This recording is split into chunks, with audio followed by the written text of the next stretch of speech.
it's going to do two things. One, it has to displace a lot of people, which means societally, we're going to have to address this. I mean, this is going to be a major thing.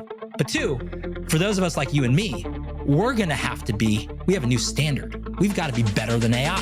This is Branded, where we break down the week's biggest stories in business, marketing, and branding. I'm Tom Cain. I bring the headlines.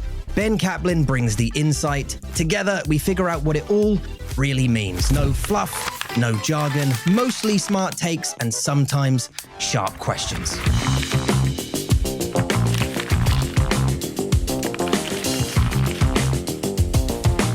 Let's get on to the headlines. This week, Hailey Bieber cashes out big, Meta goes nuclear, Apple teases a total overhaul, Salesforce wants data dominance, Tesla sales keep sliding in China, Volvo sales take a hit, and the UK dodges US tariffs. Before this, Ben, you told me that the Hailey Bieber news one is easy. True or false, right? It is an easy one to talk about because to me, this is like so indicative of like, we are in an attention economy. Like, I don't know, but Tom, does it seem like to you, like, does everyone have $1 billion brand? Like something. It's like someone's selling liquor, someone's selling beauty, someone's selling fashion. And yes, I mean, I know who Hailey Bieber is. I mean, she's like, she's the daughter of Stephen Baldwin, one of the kind of the Baldwin brothers of actors. She marries Justin Bieber. She gets covered by places like TMZ. She's known for being, Justin Bieber's wife and an attractive person who gets covered in media. And those are all monetized now. It is amazing that everyone seems to have $1 billion brand. And I think it used to be that attention, like, do you remember the days when, I don't know, Kim Kardashian, we used to say, for instance, that she was like famous for being famous, right? That was like, oh, she doesn't do anything, she's famous. But who says that now? I mean, fame, attention is like, it is a skill. It is a skill to be talked about. And now it is like almost the most important skill because everything else follows. So I even think of a field like politics where they used to say, money was everything in politics, right? But now I would almost say it's actually attention. Like, can you get the most attention? And then money is a way to sort of get attention. If you can't get it organically, you pay a bunch of money. And then in politics, if you go down from money, then you say, okay, well, then it's like, organization. If you can't have that, then have organization. And then you say partnerships. But it's like, it used to be 20 years ago, it was like, oh yeah, in politics, it was your organization.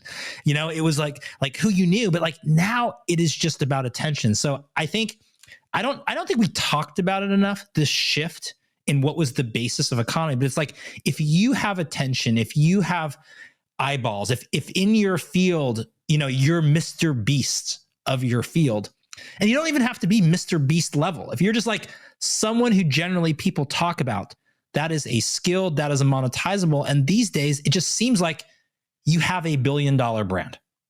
If you connect, if you connect with someone who knows how to actually do the business and you're just there for attention, this is like a winning recipe. You're absolutely right. Actually, and on that point, you talked about Kim Kardashian. She owns a cosmetic brand also, Skin, or SKKN as well. Well, she has cosmetics. She has Skims, which are, the kind of the undergarments that kind of tighten everything up and push everything in. And you have all of those. And in some ways, I mean, what's interesting too is that I just think that there are people who are certainly, very talented people that have big brands. So it is not new that a celebrity might be able to launch something. And, Rihanna is a billionaire and Rihanna has a beauty brand and she's very talented and does it. But what I would say is just, it's democratization. It's not just, I would even say being a celebrity per se. It's related, but it's like just being able to wield attention.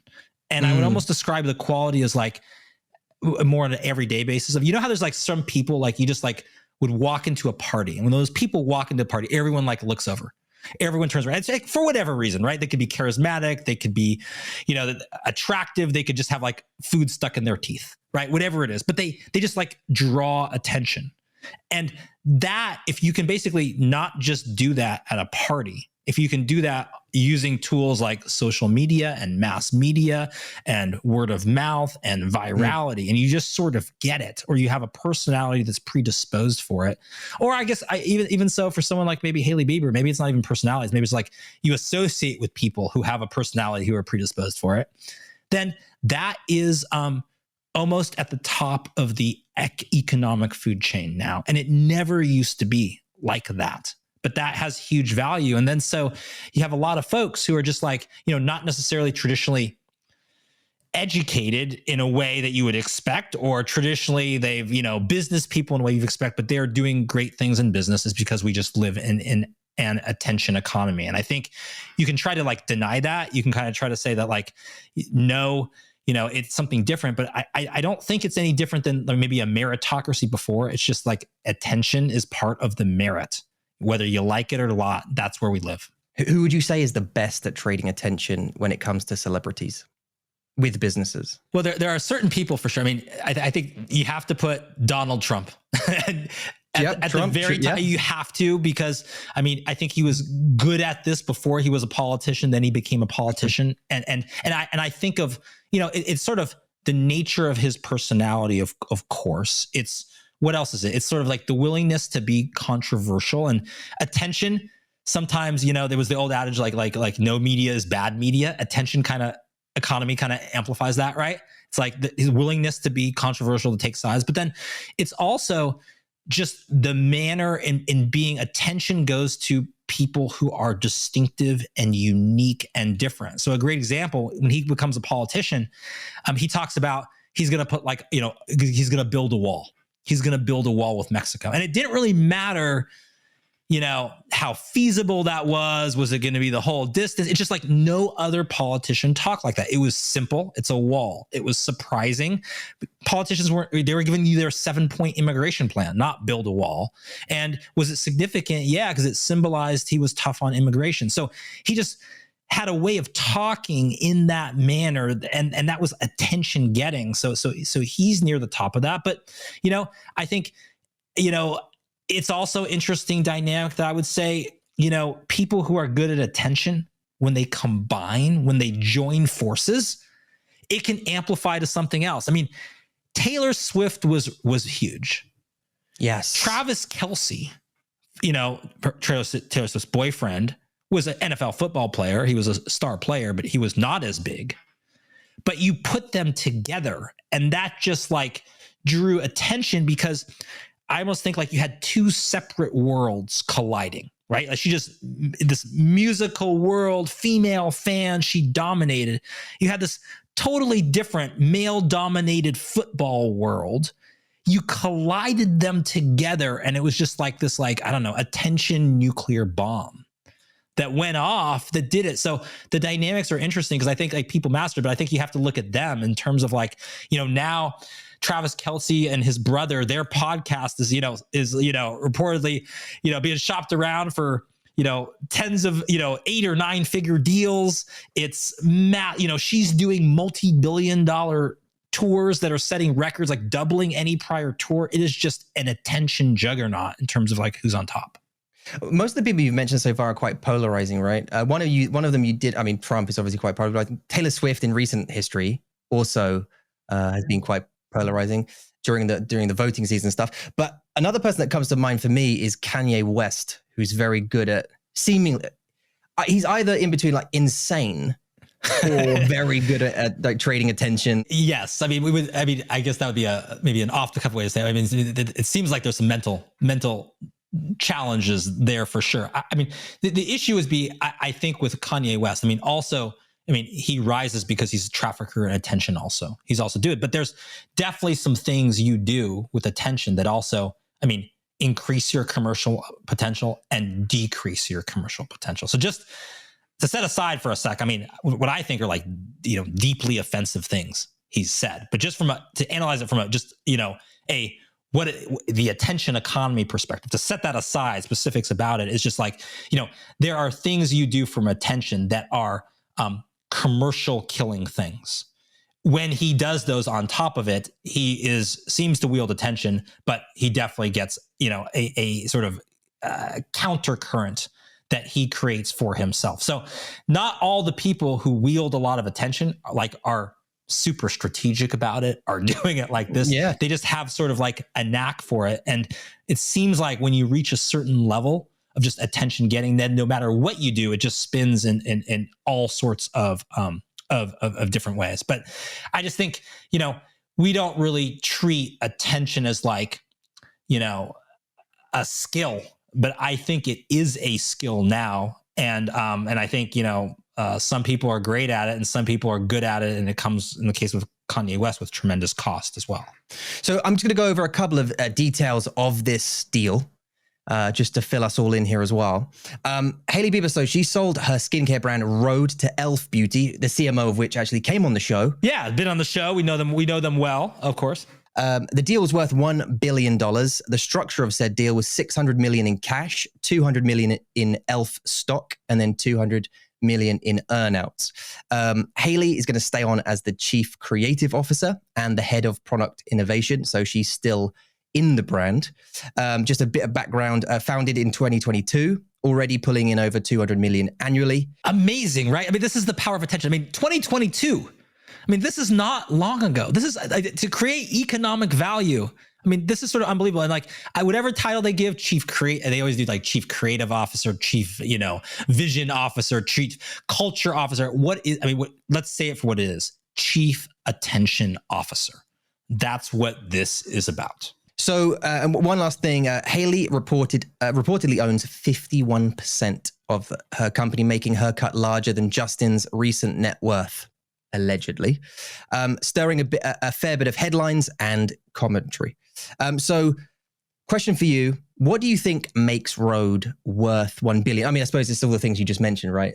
It is, but it's also like, I mean, all of that, is sort of like needs to be packaged and channeled into something that you still need to deliver it in a way that is responsive to the market. So one of the big things you have to do is you have to be really good, like especially attention-driven brands. You have to be really, really good at like listening to what fans want, and that adds value. You certainly need products that like have product market fit. So there are certain things that, Hailey Bieber is known for being beautiful. It's someone who people look at. So there's it's not just that, she is just like a random person, but it sort of fits what that is. And then it's a team that can execute and monetize. And you have to, basically you have to turn attention into something that is tangible, that people want and will put money to get after. And you do that. And then that has a lot of value because, these brands, they're hard to establish new brands.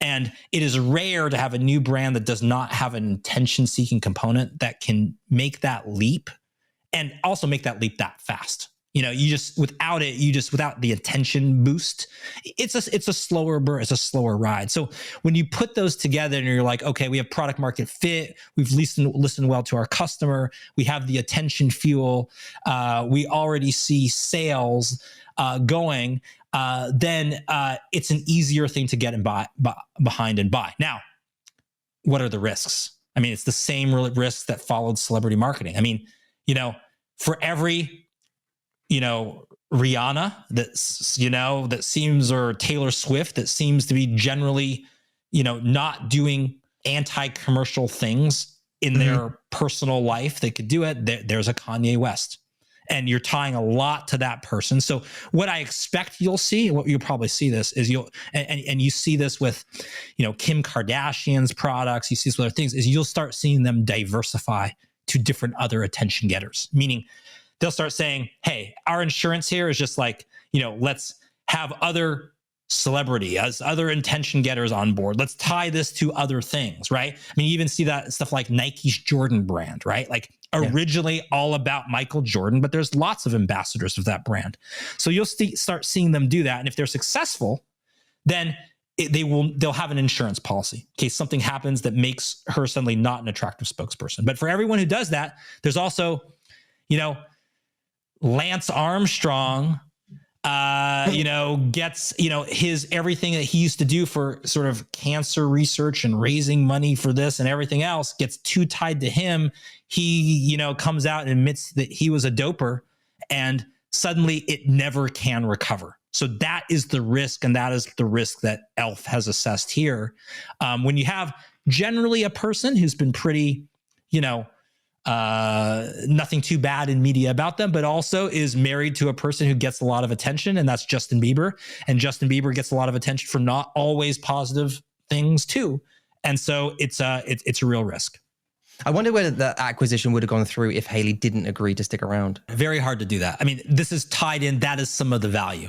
I think the problem is then, and I'm putting my investor hat on now, but like then you start, you evaluate business fundamentals, of which there are business fundamentals there that you could probably buy and invest in, but without participation from the person, I mean, that's primary value here, right? Becomes a lot less attractive, sells for a fraction of the price. And so in practicality, that almost never happens because no one would willingly accept a $200 million deal instead of a $1 billion deal if they could have it. It's going to be connected to the attention fuel for sure. So let's move on to the next headline, which is Meta's nuclear deal. They've signed a 20-year agreement with Constellation Energy to power its AI infrastructure. So I think this is the first, I did hear actually recently that OpenAI have also started building massive factories and whatever else for their stuff. But Meta, I think it's one of the first who started to invest in like utilities, no? It is, but lots of people are trying to, I mean, there's like governmental programs. It is that, large language models, what powers sort of generative AI, requires a huge amount of resources, even as we see a countercurrent, which is like, the companies that are popping up that are like, hey, we don't need to consume all these resources. But even those are, I would consider more of like an optimization of the core technology. The core technology is still just requires, if we're just going to simplify it, a huge amount of compute power. You don't think of compute power much when you charge your laptop, right? You're just like, I plug it in.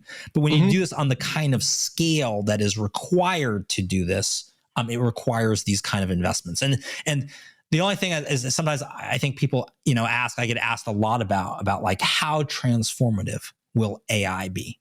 Like, what will it mean? And the only thing is I say, you can follow the money. When you see money being invested into like essentially infrastructure projects that you would almost like only see governments do before. And now this is where the money is going. I mean, think of what these kind of like multi-billion-dollar investments that multiple companies will now make now, what it has to mean to pay out the return, what we're kind of expecting. And I think that is important because I think sometimes people also wonder, is this like a fad? Is this something else where even things that are stick around, it's like there was, for a hot minute, anything crypto, right? Was just going to be transformative to the world's financial system. Everything was amazing. And it's like damped down. I mean, people sort of like, now you hear much more about like, oh yeah, Bitcoin, the original, plus like everyone else, or maybe a handful of cryptocurrencies. And people say, oh, is it going to be like that? Well, the difference is, I mean, yes, you had industries and startups and investment popping up around crypto, but you don't have this kind of like infrastructure investment that takes, decades to realize returns. That's how committed this is. So that's why this is real. This is not a fad. Do you know much about where Facebook or Meta are going as a business? What is interesting is they've been the primary player in a field, that basically advertising that is like under attack, right? Because the issue is that they're under attack from multiple sides, just on this issue of privacy, safety, and they are also a target because there's other players like notably Apple who will be like, we're going to position ourselves on the other side of this. We'll go after them. So they need to, I mean, much like a Google, much like a Facebook, they're dominant players in basically fields that are, still important, still big, but clearly not the kind of growth potential that they need. So the issue is that basically, I mean, a way to put it is that all these really big, all these really large tech companies, they just have the scale required and the technical knowledge and teams required to go after in these entirely like the future implications of generative AI. And the issue is that it is so potentially transformative because you have to think of what it is doing to like the nature of labor. And to go back to that, you have to go back to the Industrial Revolution, right? Before Industrial Revolution, it was very much like what you put in individually is like what you get out. Industrial Revolution comes and we have like machines and we have factories, and it is not a one for one. And I think this is nothing short of another industrial revolution, but this time, Tom, it's coming for your job. It's coming for my job. It's coming from like things that you thought you could not scale in a factory, right? Like hard to write a cool script and news headlines for an awesome podcast. Well, turns out it's not that hard, right? We actually, you probably could do our show in AI. Now, I don't think you would have like, the debonair international men of mystery, but you could create one there. So it's going to do two things. One, it has to displace a lot of people, which means societally, we're going to have to address this. I mean, this is going to be a major thing. But two, for those of us like you and me, we have a new standard. We've got to be better than AI, right? We've got to be better, more insightful, more funny, more handsome, whatever it is. We've got to, go back to the theme of the show, get more attention than AI can on its own. So this is going to reshake up everything. It is much like the Industrial Revolution. It is an incredible boost in productivity. What we can accomplish as a society, as the human race, unbelievable. But by its very nature, it is basically displacing and adding productivity at the same time to all of the jobs that the Industrial Revolution could not touch are now touchable. And that is at the heart of the value. That is the heart of the amazing things we could do for like human life and health and longevity.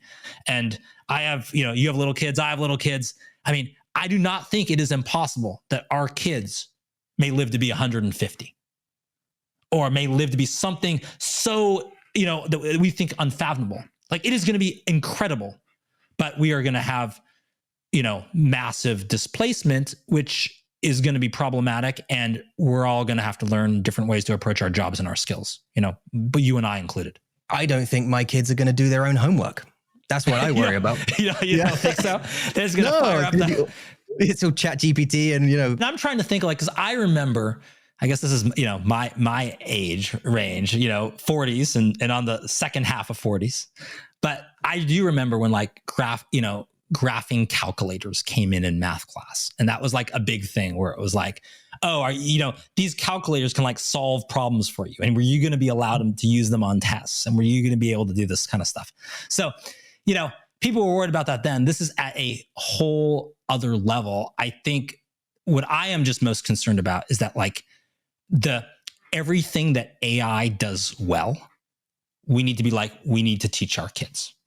Like and I don't mean like that they wouldn't use AI, but it's like, what is AI like right now good at? If you go to ChatGPT or Perplexity or Gemini, what's like that, it is good about like going out and getting like 70 sources, right? For this, like, this whatever topic, pulling them all together real time, summarizing it, organizing it, and synthesizing it into stuff. So what I'm concerned about is like, you will be able to do a lot of things in this world without researching, organizing, synthesizing, analyzing. That still, though, will be an important for our kids to know. So we better make sure that they know how to research. We better make sure that they know how to organize. We better make sure they know how to synthesize. We better make sure they know how to analyze. Otherwise, they're not going to have that, and they're not going to be certainly not as well-rounded people, but they're not going to be as employable. They're not going to be as interesting. They're not going to be as, probably resilient or hardworking. Because one of the things that you do when things don't go your way is you research and you organize and you synthesize and you analyze. So we're going to have to basically like make sure we train the skills that AI just does for us. We're all going to be professional prompt writers. You watch 12 months, me and you will both be professional prompt writers. That'll be the rest of it. And we'll just be all AI. But then you won't actually need to write the prompt, of course. You'll just actually have to do the, just like the problem that you're trying to solve. And then you'll have AI that writes the prompt. And then if you don't even know what prompt it is, if you need to brainstorm prompts, I mean, they are doing this now at like Google DeepMind, by the way. They have like AI that is built and trained to help brainstorm, like just run through crazy possibilities. So you're like, oh, the creativity is the human part, not this. Well, no, it's like they're trained to like give you 1,000 possibilities because 997 are crap, but 3 might be actually something you never thought of. So AI can do that too. Yeah, I saw like a keynote with, just to stay on this topic, I saw a keynote for Google with a new AI they've got called Flow. I don't know did you see this? Flow? No, I didn't see it. No. It's like the video creation AI by Google. They just released it. I think it's for the US only, unfortunately. They tend to start in the US, well, it's a US company, and then they slowly roll out to us poor Brits, people in Brits the UK. Okay. But effectively, you can create anything, and it's like hyper, like scary realistic. And the first comment, we had about 65,000 likes, was, okay, guys, say goodbye to your jobs, say goodbye to script writers, producers, editors, directors, CGI artists. We're all done. It's that good. Well, I just think, I mean, the one thing is as I will say, like, you listen to like, folks at Google and what they're doing, and they just had their, kind of like a big conference, worldwide conference and stuff like that. Pay attention to, what they say that AI can do and what it can't. Now, there's a little bit of PR spin on this, right? Because they kind of like to sort of say that, no, we're not taking everyone's jobs. Like, it's not in their interest to say that. But what you'll say is they are also, for instance, partnering, and I forget the list I saw, but it was like the list of like famous directors, famous artists that they were partnering with to sort of help in this process. Because what is being displaced is, if I think, and I would say this, I would say if you are a above average filmmaker, if you are an above average video director, I think probably the AI is going to get good enough that you're going to be displaced. But if you are exceptional, if you are, truly talented, like, that will be valued, and it will probably, if I'm going to make a prediction, Tom, I think it's going to be valued even more, because we're going to be around the sort of like the general baseline of like AI generated stuff is going to be above average for what it is now. It's going to be like pretty darn good, like enough that, you and I work in the agency business, like you get your contract renewed, like it will be good enough to do that. But the true stuff that is out there and just levels above and visionary or really unique in some way will still be that, and will probably be valued because it will not be commoditized. Only problem is that's probably going to be a moving target, because that groundbreaking movie will come out that's, like the Godfather, the new Godfather of its era, and then AI is going to learn from it. So it will be a constantly moving target, but the people who can be sort of unique attention getters at high skill level that is not above average, but is clearly at a different plane, will probably in this economy get all the rewards. All right, let's move on to the next headline, Apple's Worldwide Developer Conference. So this is just a bunch of updates from Apple. Firstly, they're going to be, well, they've said they may drop the version numbers. Right now, we're on iOS 18. I know you're an Apple user as well as me. In favor for a year-based naming, iOS 26, for example, as of next year, Mac OS 26. There's going to be a big UI redesign. It's the biggest overhaul since iOS 7, inspired by the Vision Pro, their sort of VR headset. A new gaming app, and then a new ecosystem. Oh, and also a big upgrade on Apple Intelligence. Thank you, the lords of Apple. Yes, it's not just a demo at a conference that doesn't actually do anything. No, that's what they say. So they're going to be upgrading Siri. Now, does the naming of their iOS or anything like that affects Apple's brand perception in any meaningful way at all, what they're doing here? Apple right now just has a bit of a brand perception problem. I mean, people get that it's like there's sort of an Apple vibe about it, right? It's sort of like simple and Zen-like, and people get that. But the problem is, like, it is not regarded as a super innovative company that is pushing the envelope in anything. I mean, if anything, it's regarded as like, yeah, there's another iPhone model. It's like a little bit better than what I had before, and I probably don't need it unless I am a true fanboy or fangirl. And it just hasn't innovated in a long time. And so the issue is that, what is it going to do? Now, they probably need to do something. They probably need to change things up. Does naming the operating system with the year really help? I mean, it probably is a little bit more of like the incremental, a little bit like commercial, like, oh, you're only running 2022 there, Tom. Like, 2026 is the new hotness. You're 4 years old. I mean, is that better than just like names of national parks that they name after now? Maybe it's a little bit more functional. Is it inspiring? I don't know. I mean, what's interesting to me is that who is doing Apple-like moves now? It's like, who has that brand? And it's not Apple. I mean, who is it? To me, it's like OpenAI. It's like Sam Altman. I mean, he's literally, buying a little tiny startup from Johnny Ive, like Apple's famed designer, for $6.5 billion after working with him personally for a couple of years to reimagine. We don't know what it's going to look like yet, but reimagine what like a new modality of technology could be. And that was like Apple all over it. So the issue is that Apple has lost half of its Apple-ness. It has the Apple-ness, which is just like, what does the brand stand for? Like all the stuff like brand teams are going to do and like build you a commercial, like that's going to still there. But all of the innovation, technology, like, like the famous Apple, I'll use an ad reference, the Apple ad of just like breaking through the conformity of all of that is largely gone. It is not the most innovative company. And I don't think anyone in Silicon Valley would sort of it has great scale. It can do interesting things. It's a major player, but it's not like the cutting edge. And it needs to find its way back to that. Do you think that's because Tim Cook is more of a maintainer than an innovator? Jobs was much more of an innovator, right?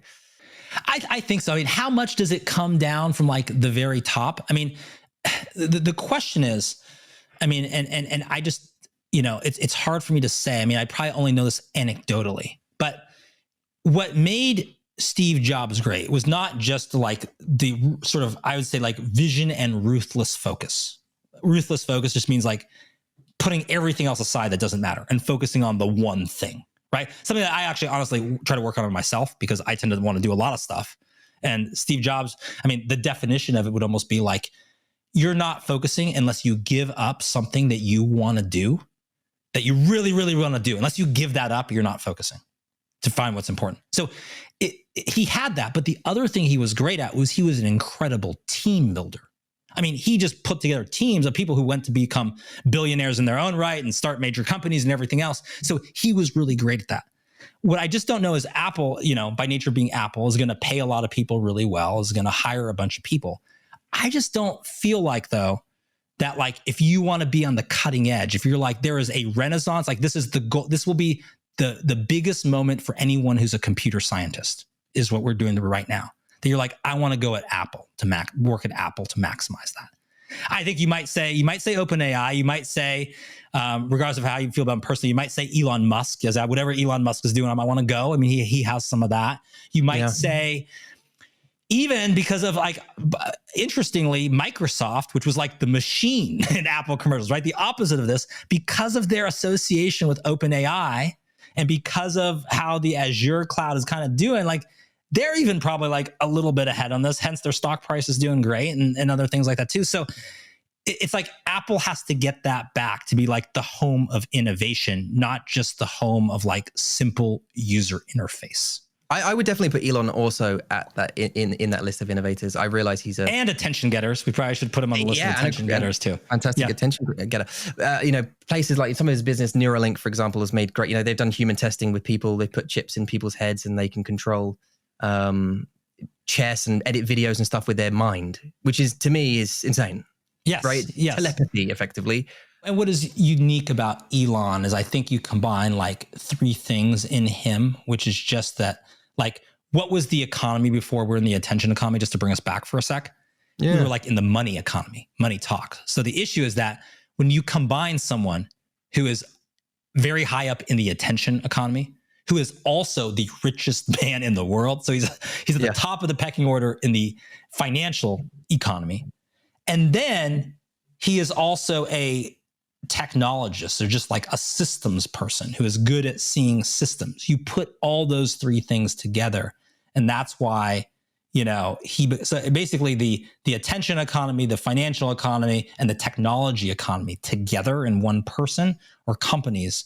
It's why he's a force in anything that he does. Okay, so moving on to the next headline, Salesforce tries to buy Informatica. This is something that's close to you being in San Francisco. The Salesforce building is just down the road, I want to say. It's sort of taken over the skyline here. It used to be all about the Transamerica building.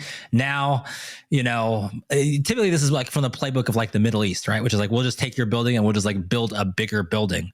But now Salesforce has kind of taken over the skyline. So absolutely. Now, apparently, Salesforce has tried to acquire Informatica, who I am informed that specialize in data integration and management. They tried to buy them previously.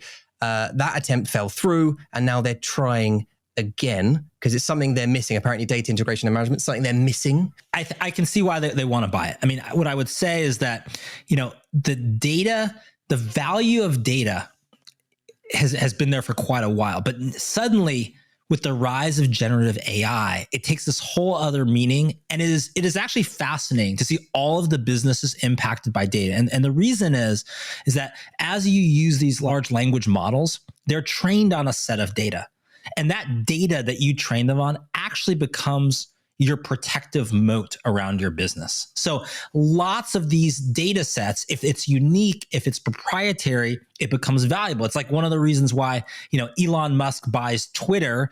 Seems like he's grossly overpaid, but it also becomes a training data source for XAI. And so did he really overpay? Well, he probably still overpaid, but maybe not as much as we think. There's other things. So back to kind of Salesforce, what's interesting is just like all of these big players. I mean, if you're going to play in the AI game, it's a lot of massive players. I mean, Salesforce is another very, very, very large player, and having data that you can build and you can train models around is incredibly valuable. And I'll give you an example. I was at a party in LA recently, and I met a guy, and it's like, whose business is he acquires like old movies by the thousands to license them. It's kind of like you buy like, I don't know, 5,000 old Western movies. None of them are movies you've probably ever heard of, but it's a business where you sort of license them to streaming networks that need to fill content. And so he has a business in this. Well, he was telling me like a year ago, he starts getting calls from AI companies that want to license his movies simply to train their AI models. And for him, it's like unbelievable. It's like he was saying, like, it's literally free money. Like I was saying, how much money are we talking about here? Well, he's like, all of them come, all of them call.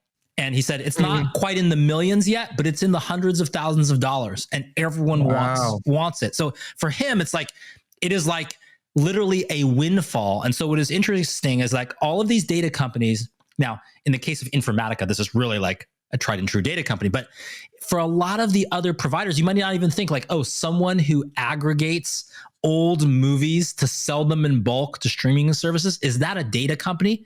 Yes, it is, in this era of generative AI. So it's fascinating. I'm going to ask you to get your branding hat and your marketing hat back on just for one question real quick. Now, data integration isn't exactly a sexy topic.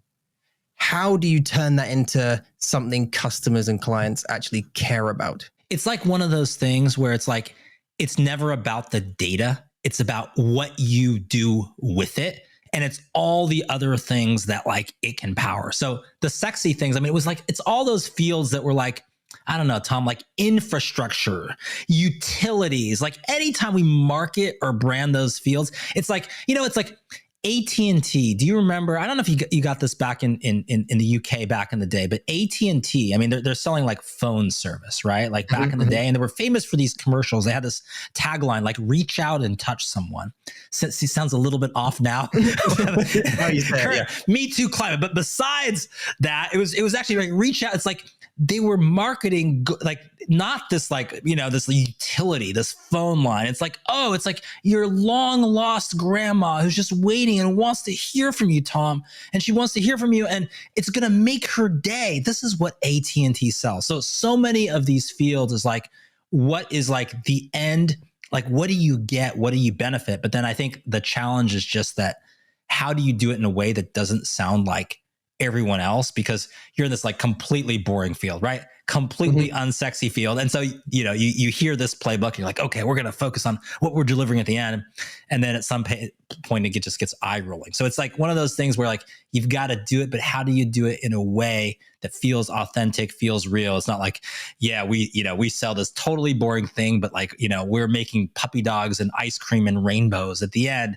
You've got to have an authentic way. It's kind of in the details that do it, but ultimately you've got to sell and market and brand the end experience, not what you're providing, just like AT&T. Okay, let's move on with Tesla.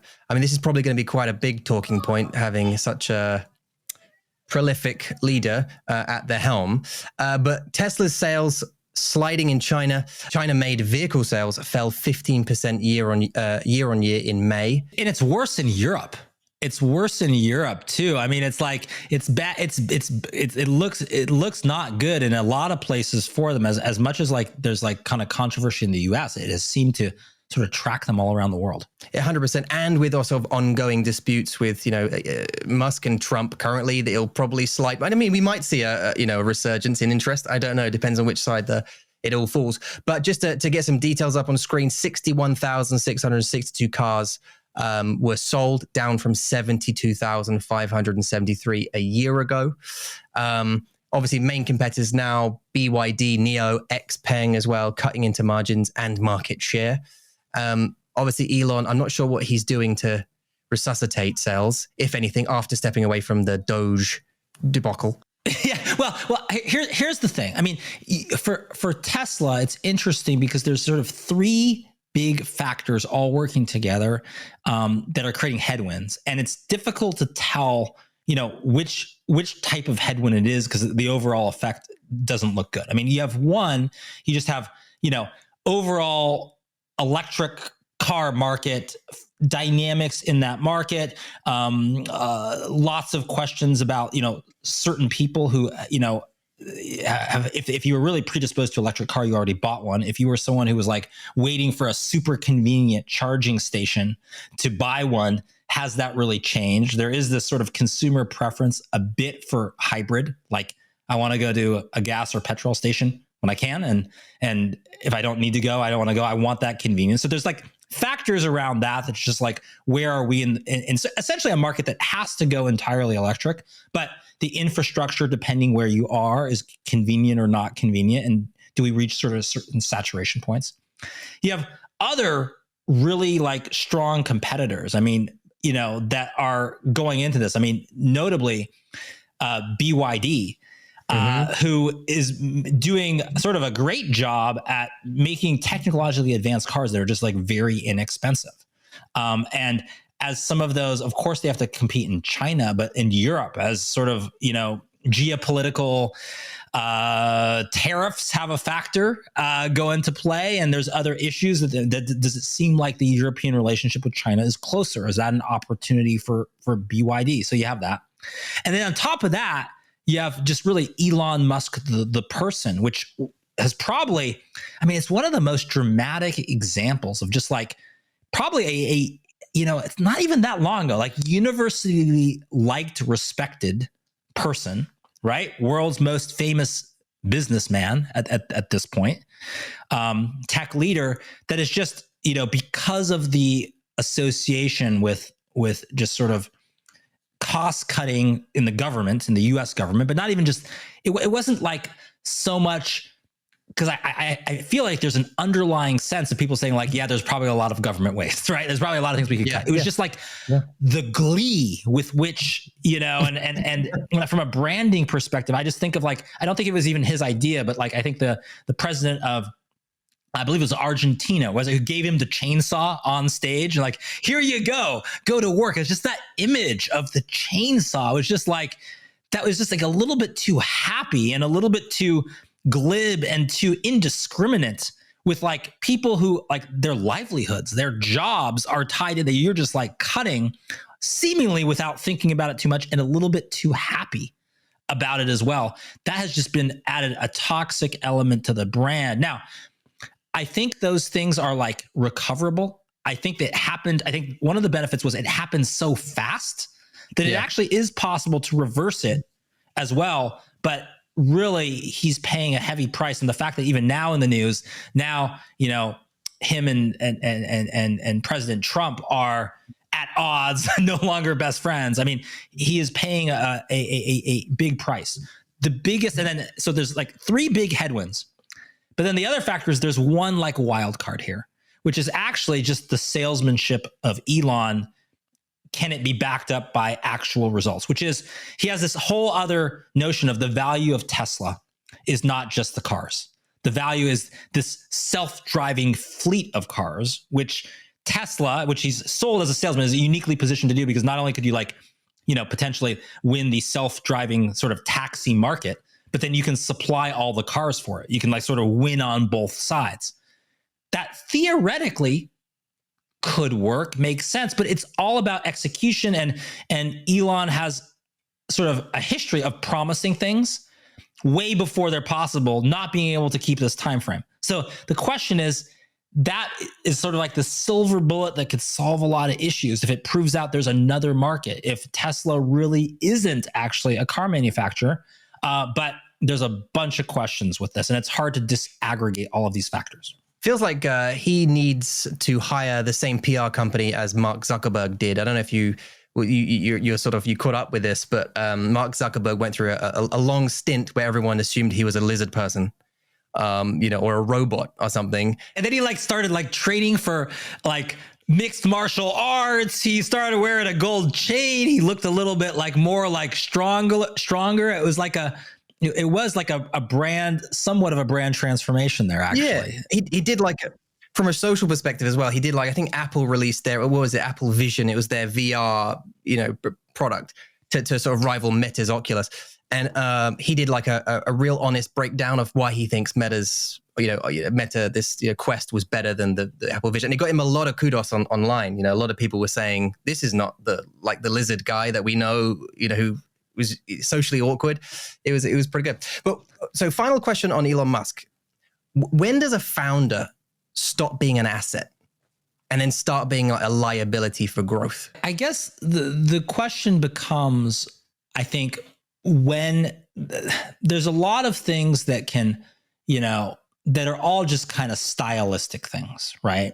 So when you know, okay, he angers some people by saying this, maybe shouldn't have tweeted that. There's stylistic things, and that becomes just like, you know, short-term little things. It doesn't impact the underlying value of the brand, because they're little things, and the brand is bigger than anything the founder tweets out. What is problematic is more of the risk of when there's like, that founder can affect structural things that affect the company, affect the industry, that are not as easy to recover from as just like taking down the tweet. And that's why some of the risks, and I don't think we're there yet with some of the disagreements with Trump, but when they're sort of like, oh, we're going to take away all of your government subsidies. Now, not clear whether Trump can actually do that. That, you know, that's just as much about Trump too, of his approach to sort of things and retribution and all of that. But besides that, that starts to impact structural things that affect the company that are not easy to undo. Meaning, yes, it's true the US president gets elected every 4 years, but if there were a way that suddenly all of the subsidies and all of the government contracts of all of Elon Musk's companies were affected, and that equals billions or tens of billions of dollars, that structurally is difficult to come back from. So I think you have to look where it starts affecting just the dynamics, the economics, the structure of businesses. Then it's a big problem. If it's stylistic stuff, and you know, some of those things are relatively temporary and small and can be fixed. Staying with EVs just briefly and car manufacturing, Volvo's sales also dipped 12%. Their EVs are taking the biggest hit. So it's not just, solely Tesla. Other large car manufacturers also taking a hit. Their sales dropped 27% year on year so far. The question I have for you from a brand perspective for Volvo, so we can wrap up on EVs and car manufacturers, is Volvo are famous for their safety and stability. Now they're trying to sort of push this sleek electric image. Can a brand that was built on reliability pivot to innovation without losing its soul, do you think? I actually just think like one of the things that is a way forward for Volvo, but it speaks to the challenge of some of maybe their ownership configuration now, is that really what they've got to do is they've got to combine the safety legacy with innovation together. And they were like innovators in safety. Like I want to say I think the roots of the company were like they were inventors of the seatbelt or some version, maybe precursor of the seatbelt, I want to say. So I actually think there's a ton of things that they can do through the safety lens, but to kind of ladder into innovation. But I think the bigger brand issue for them is just that it sort of felt like, it's like has this like Swedish root, Swedish ownership. It was kind of like, Sweden was one of those companies like who doesn't like Swedish people, Tom? You know what I mean? It's just like everyone likes Swedish people. Everyone does, right? Yeah. It's like it didn't really polarize you in any way. So they were sort of safe and they were reliable and it was Swedish and you didn't get too mad if it was Swedish and from a U.S. perspective, right? You'd be like, oh, what's the export import of U.S. versus German cars? And let's compete on that.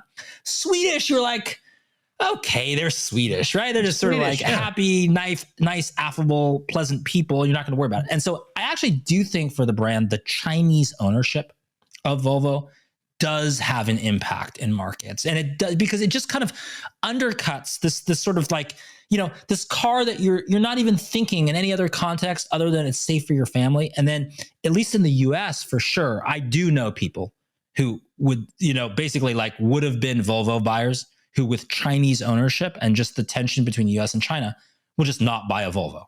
So it is an impact. I don't know. What is it like for you in the UK, Tom? Do people know that like, oh, it's like it's owned by a Chinese company, that's a Chinese car? Does that have an impact or people don't care? No. The fact that it's Chinese. I mean, typically, to be completely honest, the reputation for Chinese products over here isn't fantastic. I would say probably a high margin of people probably think that Chinese products are of lower quality. But I mean, I also believe that the opinion of the Japanese automotive industry was also the same over here. I would say, during sort of war times and afterwards, there was a reputation of Japanese products being of lesser quality, but they sort of totally reversed it. And I think, although right now the opinion is that Chinese products could be better, they'll improve. It just takes time. And I think that the one thing is that it's just like, it's like they have this whole history and legacy. And the problem is just from a brand perspective with current ownership is it just kind of like, it creates a cut. It creates sort of like, oh, what's Volvo today was its history. It's not connected. And I think innovating around safety and reminding people that, like, I'm almost certain, like, I think the 3-point seatbelt was a Volvo invention. And yeah, I think there's other notable things like I think rear facing child seat, many other features, I think certain types of airbags. So I just think for their particular brand, innovating in safety and probably in this era of AI, self-driving cars, is the best way to sort of reinvigorate and sort of say like modern Volvo is the same as Volvo of old. Our roots are the same, whether we're not our parent company is owned on this continent or that continent doesn't make a difference. But it's like they need to continue to innovate. I think most of those innovations in safety were like circa 50s, 60s, 70s, 80s. I don't know of a lot, or at least they haven't communicated well, of safety innovations that happened in the past 25 years. On to the final headline: the UK dodges US metal tariffs. Now, the US has doubled tariffs on steel and aluminium. Well, I would say aluminium. I guess you guys would say aluminum. I'll say aluminum, Tom. Yeah. You can say aluminum, tomato, but that's okay. Yes, yep. Yes, aluminum. There you go. but the UK is temporarily exempt. So following the news, the FTSE 100 rose by 0.3% and the FTSE 250 by 0.5%, a modest but positive response. Now, to UK audience, I guess this probably sounds like a bit of a win.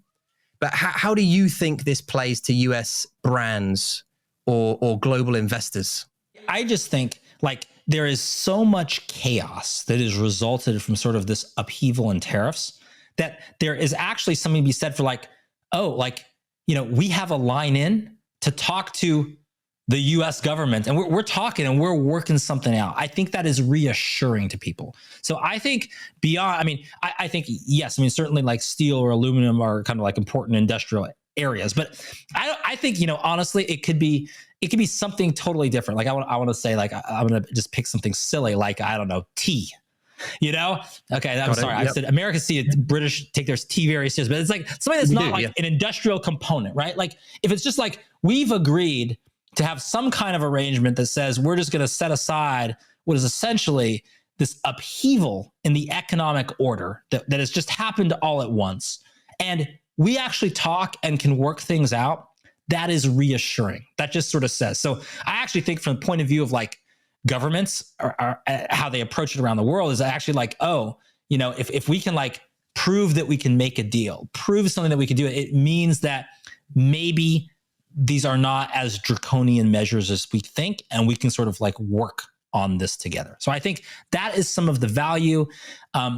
What is interesting is that I do think in the US, I mean, I think the Trump administration basically like will spin anything into a win. Right? Like it could be like, right. It's like literally you could be like, yeah, we want to increase this 100%. And okay, it's not going to be 200%. It's this, but they agreed to do one thing. I think so much of this is like PR and optics. So I do think other countries would be wise to sort of say, how can you give, you know, the Trump administration the PR win on a headline on something that is not that hard for you to give, that and get something that is under the radar that is more important. So I think, and I think probably, you know, governments are looking towards that like now.